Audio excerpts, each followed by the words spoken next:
TV Zaratustra. Continuando o vocabulário de Friedrich Nietzsche, do Patrick Votling. Vamos ler A Vontade de Potência. Wille zur Macht em alemão e Will to Power em inglês. Noção central do pensamento de Nietzsche, a vontade de potência, só aparece sobre essa designação bastante tardiamente. E assim falou Zaratustra.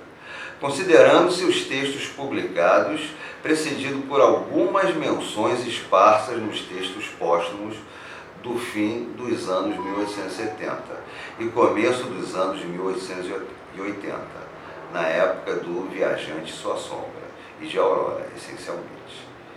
Ela não é uma forma de vontade no sentido que esse termo tem classicamente na tradição filosófica.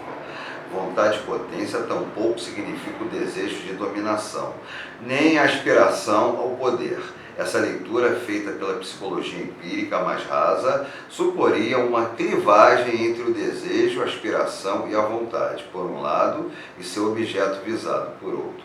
Dualismo, que Nietzsche recusa, ou seja, Nietzsche recusa os dualismos, corpo e alma, céu e terra, bem e mal, e a psicologia empírica interpreta o Nietzsche por um dualismo. Além disso, ele interpretaria de maneira reducionista esse poder como poder ou autoridade política, formas subalternas do verdadeiro poder, que é muito mais autodomínio, ou seja, o autodomínio que eu falei no vídeo anterior, nos shorts.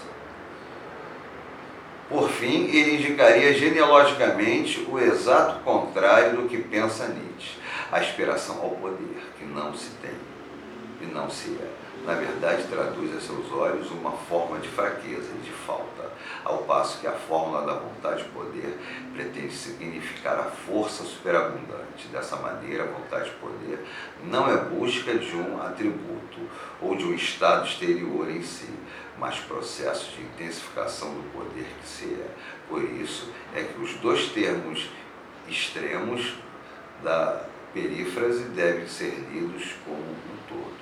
A vontade de poder se identifica com a noção de interpretação.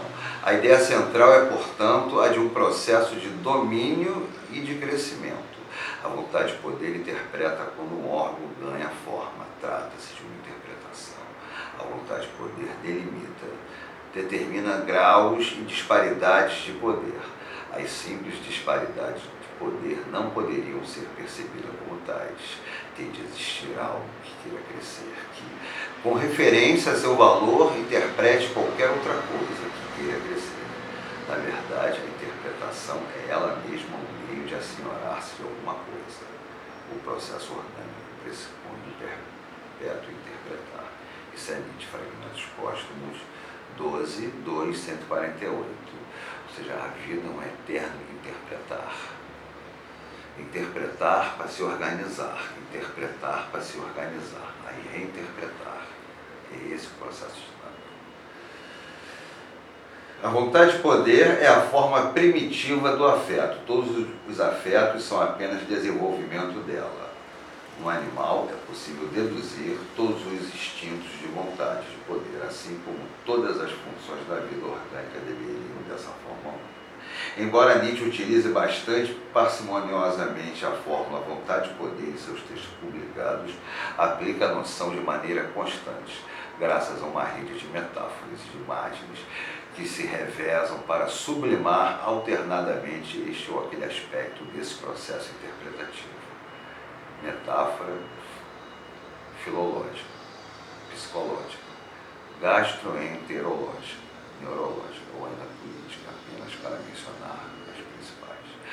Na perspectiva filosófica que governa seu questionamento, Nietzsche elabora uma hipótese de leitura que substitui as doutrinas filosóficas anteriores.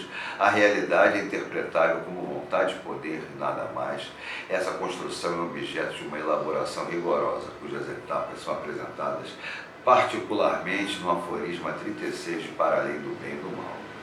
Torna-se então possível pensar na realidade puramente processual biológico, desqualificando as interpretações ilegítimas do idealismo metafísico, particularmente a noção de ser e a ideia de um mundo transcendente, ou seja, é a demolição dos pilares do entendimento do que é humano na civilização ocidental.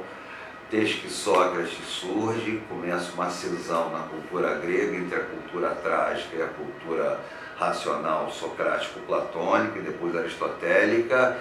Esses vencem 750 anos depois de uma luta cultural, político-cultural, de imposição de ideias.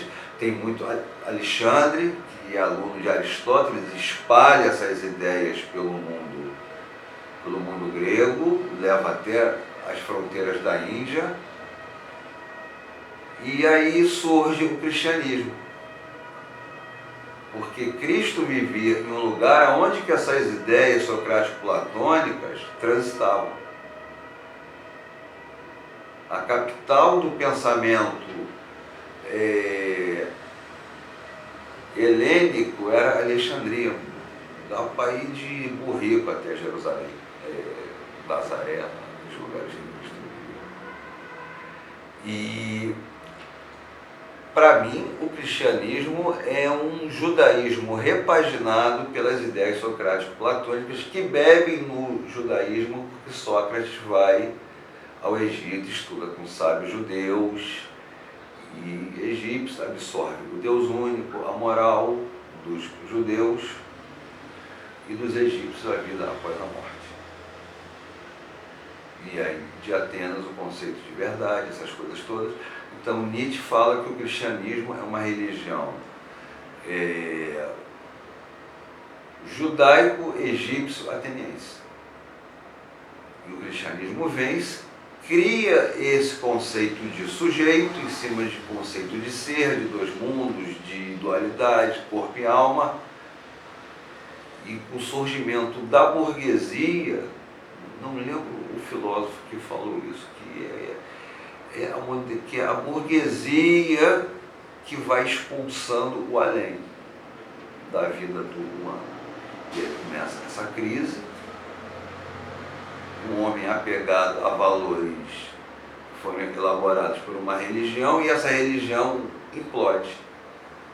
E aí se dá a crise. Gerd Borheim chamava isso em aula de crise da metafísica ocidental.